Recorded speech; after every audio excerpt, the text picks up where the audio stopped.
Hey guys, welcome back to Horsepower Obsessed. I just wanted to make a quick video going over some of the things that I've heard, kind of rumors or myths about Corvettes in general. I'll be honest with you though, a lot of this stuff I've heard since I was a kid. So even before I was old enough to drive, I had a pretty good idea, a pretty good image of what it was to own a Corvette. And as a kid, even though I always wanted one, I always assumed I'd never be able to afford one. So these are going to be just 5 things that are totally myths, rumors, or just completely untrue.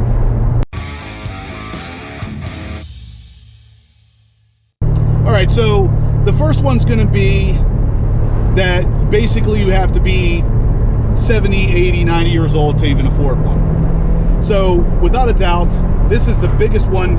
I still to this day, I hear this all the time. And to me, it had to have come from somebody who tried to get one at some point in their life and just couldn't afford it, so they just chalked it up to the fact that no one can unless you're an old person. Now, right off the bat, I'm not a successful brain surgeon or anything like that. I'm 33 years old. I have pretty much a normal job. I mean, I'm not a millionaire by any means, and I can easily afford my Corvette, the insurance on my Corvette, and even my new Colorado and the insurance on that as well. Obviously my wife has a vehicle as well. She has a Lincoln MKX. We afford the insurance on that as well. It's like I said, you don't have to be a brain surgeon to get this. Now, this is something I've heard since I was a kid, and I still hear today that, you know, I'll get asked every now and then, how do you afford that? The day I bought the car, my wife and I went out to breakfast the next morning, and a woman actually approached me and asked me, she says, what do you do? And I'm like, well, I'm in tech support. And she's like, oh, that explains it. No, that really doesn't explain it. I don't make that much money. It's just, you know, I manage my money well, so I'm able to have the nice things I want in life.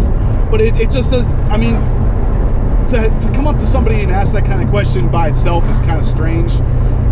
But I don't understand where this rumor ever came from. So if you're looking to buy a Corvette or ever wanted one, if you ever hear this rumor, please do not buy it, because it's not true. You can definitely afford one. They are not unattainable.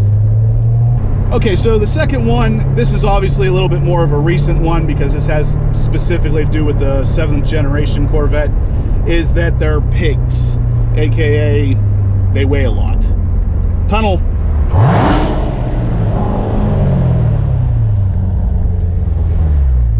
So obviously, yes, this is partially true.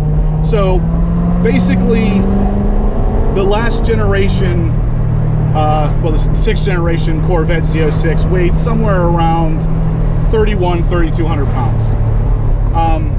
The Z07 package that I have, even though GM states it to be a different weight, I've actually seen some people put it on a scale, it's around 3,400 pounds. So we're looking at about a 200-pound difference, maybe 250 depending on your options and everything. So 250 pounds, you know, that's not huge, but at the same time it's obvious. So basically, the reason I'm putting this on the list is because even though, yes, it weighs 250 pounds, you got to think about the differences between the 6th generation and 7th generation. I mean, the biggest one right off the bat, a supercharger. You got a supercharger from factory sitting on top of already a big V8 engine. So right off the bat, I've read before that a supercharger and all the necessary components with it adds somewhere around 200 pounds by itself. So with that being said, there's your 200 pounds. That's not even factoring in 4-cylinder deactivation, the interior quality being all leather, aluminum, and carbon fiber, heated and cooled seats, the 2 8-inch screens, the one in the dash, or in the speedometer, and the one in the dash, the screen that goes up and down. I mean, all these things add weight. You got all the aero bits that are on the car that weren't on the 6th generation. And then also with the C7, all of the models get a target top, whereas with the 6th generation Z06, it didn't get a target top. So I mean, these things all add weight.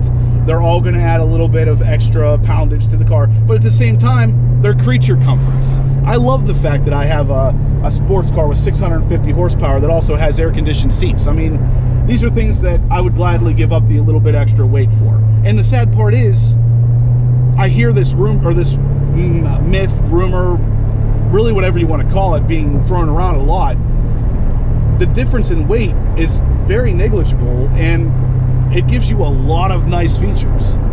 All right, so number 3, another one that I've heard even as a kid, but I've been hearing it more recently because I've been driving my Corvette around a good bit, is why would someone want a car like that? Now, I recently just heard this. It was actually from a friend of the family. Mentioned it to my dad while I was pulling in. Why would someone want a car like that? And honestly, to those people, I just want to say, why wouldn't someone want a car like this? This car is great to drive. It's fantastic looking. It's fun. It literally can change your mood. If you're in a bad mood and you take a drive in this car, you're instantly in a better mood. I don't understand why someone wouldn't want a car like this. Again, this is one of those things that had to have been born out of jealousy, because I mean, it just doesn't make any sense to me any other way. I honestly can't wrap my head around the thought of someone not wanting, I mean, maybe not a Corvette specifically. If you don't dig Corvettes, that's cool, but sports cars in general, every guy out there, I can't wrap my head around not wanting a car like this. Like, it just doesn't make sense to me. So like I said, that's got to be born out of jealousy. But I've heard this one a lot, even as a kid. So I've heard it more recently, but this is another thing. It's on this list as a myth, rumor, jealousy type thing. I mean, it's kind of disgusting, really. And then, of course, number 4 is one I've heard more recently, because this has been a more recent thing, is that mods ruin the car. This one I can't wrap my head around either, because what mod they're talking about that ruins any car, I have no idea. But I mean, every mod that I've done to my car, and I've done tasteful mods, it's not, you know, I'm not going down to Advanced Auto Parts and sticking on random, like, vents or something, you know. I mean, of course there are exceptions to the rule. If you want to do really stupid mods to your car, then yeah, sure, they ruin it. But tasteful mods, which is pretty much all I really see with people with Corvettes, again, there are exceptions to this rule. But I mean, everything I've done to my car makes it nicer, faster, or more functional. And to me, mods don't ruin any car. I mean, even my truck, I've been doing a couple mods with it. It's not ruined. If anything, it's just that much better than stock. This is another one I just don't get where this comes from. I mean, I guess this is kind of factored in with some of the older people that own the Vettes, thinking that, you know, mods do ruin it because they see young people put mods on there and their opinion is it ruins it. But in reality, you're only making the car better. All right, so, and then number 5, this is going to be one probably everybody's heard at some point. The gas mileage sucks. Now, this one only recently is a myth, because, you know, in the first generation, second, third, fourth, fifth, and probably even 6th, the gas mileage wasn't the best. I mean, you're talking about a big V8 in a car that no one's going to drive like it's a Prius. You know, they're going to drive it to have fun in it. So your gas mileage is going to suffer. Now, with that being said, yeah, sure, your gas mileage is going to suffer driving like that, but with this 7th generation Corvette, we have cylinder deactivation, eco mode, all the good stuff. So last year, my wife and I rented a Stingray to go on vacation, and we drove about 800 miles. And it wasn't until on the way back I realized that that car was averaging 26 miles per gallon. 26 miles per gallon in a V8. Now, naturally, that one's not the supercharged one, but still, that's impressive. So it was after that I decided to buy my Z06, and we actually flew down to Georgia and drove it back. And on the way back, on this one, with cylinder deactivation and eco mode, which I only used a little bit, but I was averaging, for the tiny bit that I used it, I was averaging like 23, 24 miles per gallon. Again, a big V8 supercharged, and you can get that kind of miles per gallon out of it. That's insane. So when you hear, oh, gas mileage sucks in the Corvettes, no, it doesn't. It's totally dependent on how you drive and what mode you're in now. Again, this is really only applies to the 7th generation, but at the same time, if you drive even the 6th generations like a grandpa, wow, that was loud. If you drive it like a grandpa, you're probably going to get pretty good gas mileage out of it too. The V8s are not as inefficient as people make them sound, so definitely don't listen to that one either. All right, guys, so that's going to be my list. Honestly, those are the 5 that I've personally dealt with in my life as a kid and even as an adult. There are plenty more out there, trust me. I come across a new one every other day.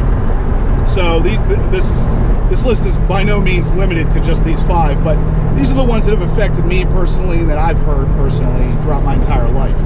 So if you have any questions, feel free to comment below. Drop some of your myths or rumors that you've heard down there as well. Leave a thumbs up for me if you liked the video. Have a good one. One more thing, I just wanted to thank you guys. I am at 78 subscribers, and that has happened so quick. I want to thank each and every one of you guys for getting me to that point. I hope we can continue to grow. There's great content coming, so please stay tuned. Here's another tunnel.